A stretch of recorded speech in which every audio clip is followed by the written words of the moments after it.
Today, we're talking about my other 10-step routine. Hi, I'm Jen from Tea Leaves and Tweed, and welcome to Tea in the Garden. This morning, I'm going to be sharing a full 10-step tea tasting process.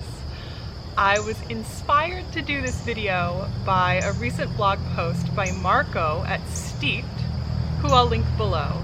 In his post, Marco describes a full set of steps for tasting tea Gong Fu style that includes kind of taking in the tea with all your senses and very carefully exploring the qualities of the tea. I thought it was a very beautiful, meditative way to taste tea. Perhaps not something for every day, but it is a lovely, cool morning.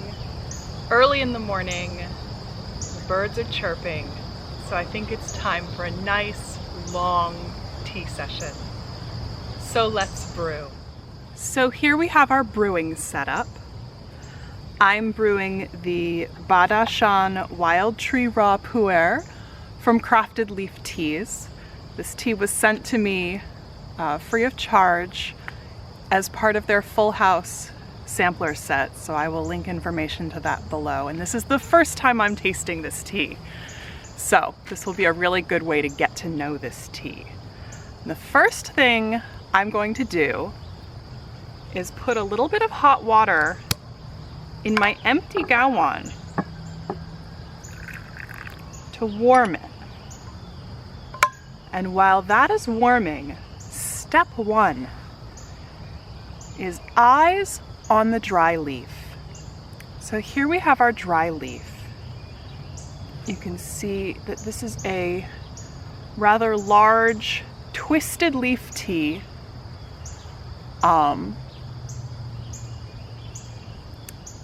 It doesn't have quite the color variation that some raw pu'ers have, but there is a little bit of color variation, some lighter tea leaves and some darker. They're mostly these like long twisted, kind of gnarly looking tea leaves. So I'm curious to see how this translates into the taste, because sometimes raw pu'er tastes a little more like a green tea or a light roasted oolong than like the thick black, like a ripe pu'er would. So here's our dry leaf. You can see it in the sunlight there to get some of the color variation. Now the next step is nose on dry leaf. And that is achieved by lightly warming the leaf in the warm gawon. So we'll let that sit for a few seconds to warm up.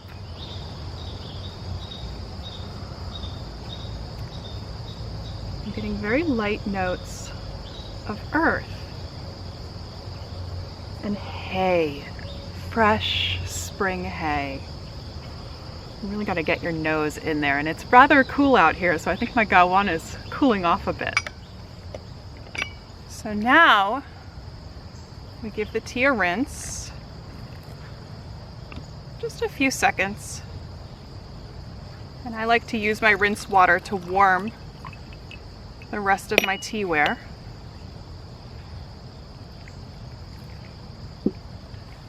And now that the tea has been rinsed, we have to put our nose on the wet leaf.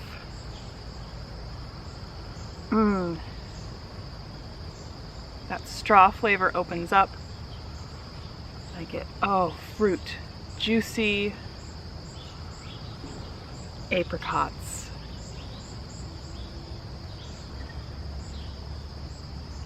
Yes, it smells like apricot tart. Scent is such a memory builder.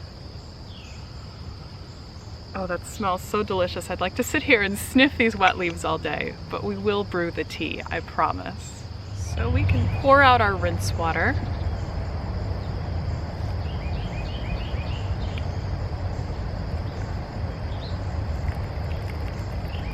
And we can go ahead and steep this for 15 minutes.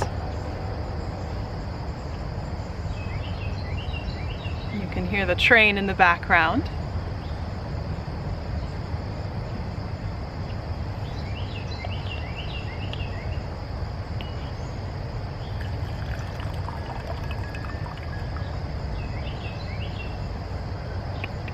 next step is eyes on the liquor. So here is our tea liquor.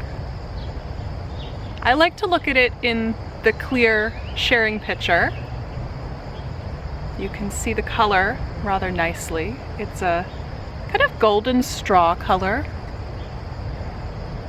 Definitely a darker liquor than the first infusion of a green tea. You can see a couple of stray leaves, but not too much dust, which makes sense. This wasn't a compressed tea. And we can look at it again in the white cup, because sometimes I find that they look different in the clear than in the white. You can see just how beautiful it is. It looks almost like a Tokay wine. So now come the tasting steps. Of course, I usually put my nose on the liquor first. So the first taste is simply a taste for the texture of the tea. The mouthfeel. This is a very clean mouthfeel. It doesn't have that rich, creamy or brothy or thick taste that other teas might have.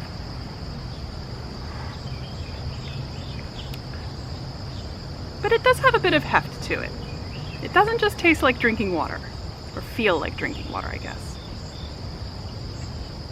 So it does have some mouthfeel to it. Perhaps that's a minerality, kind of how alkaline water tastes, or feels in the mouth. It has kind of a slippery texture in the mouth. And then of course, I keep slipping into the next step, which is tasting for flavor.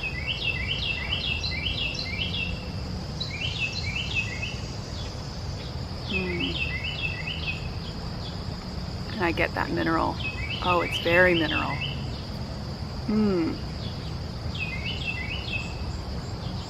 Oh wow, that has the minerality of like a really minerally white wine, or like a very hard mineral water, like my favorite Gerolsteiner water. This first infusion isn't giving me the kind of rich, juicy fruitiness that I smelled on the wet leaves, so we'll have to see how that develops over multiple steepings.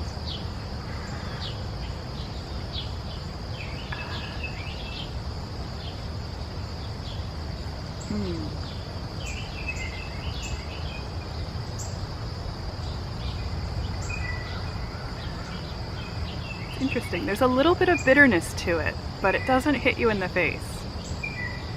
So now the next step, now that I've finished it, is to put your nose in the empty cup. And I get flowers now. Very light flowers. I know Lily of the Valley isn't a light scent, but a very, very, very light, kind of jasmine-y Lily of the Valley type scent. Reminds me a little bit of my mother, because her favorite perfume was always Muguet des Bois, which is a Lily of the Valley perfume when I was a child. She's upgraded her tastes a little bit, but for my entire childhood I associated the scent of Lily of the Valley with my mother. Now the next step is another tasting step, but it is to taste for finish. And that's looking for things like astringency, that kind of dryness in the mouth after you drink it. I'm getting a little bit of dryness in the back of my throat, but not like suck all the moisture out of your mouth. It's got a very pleasant finish. And I can almost taste it kind of around the cavity of my mouth. The flavors are still there, kind of perfuming. It's a very pleasant tea. However, I'm curious to see how it opens up over multiple steepings. But we still have 2 more steps left. The next step is eyes on the wet leaf. Now this is much more pronounced once you've steeped it a few times, but after this first steeping you can see the leaves have expanded. They've gotten greener, almost like an olive green color. Let's see, there we go. You can see they've opened up and gotten greener. The final step is to note the body sensations you feel. And even though I've only had one steeping of this tea, I can already feel its energy, and it's a very relaxing, soothing, and yet energizing energy, almost like a matcha. It just makes me feel happy. So, unfortunately, my camera battery is about to die. So I will have to report back in the information box below about the subsequent steepings of this tea. But that was my 10-step tea tasting of the first steeping of the Ba Da Shan Wild Pu'er from Crafted Leaf Teas, according to the 10-step process in Marco's tea blog at steeped.com. So thank you for joining me for Tea in the Garden, and I hope I'll see you again sometime. Bye.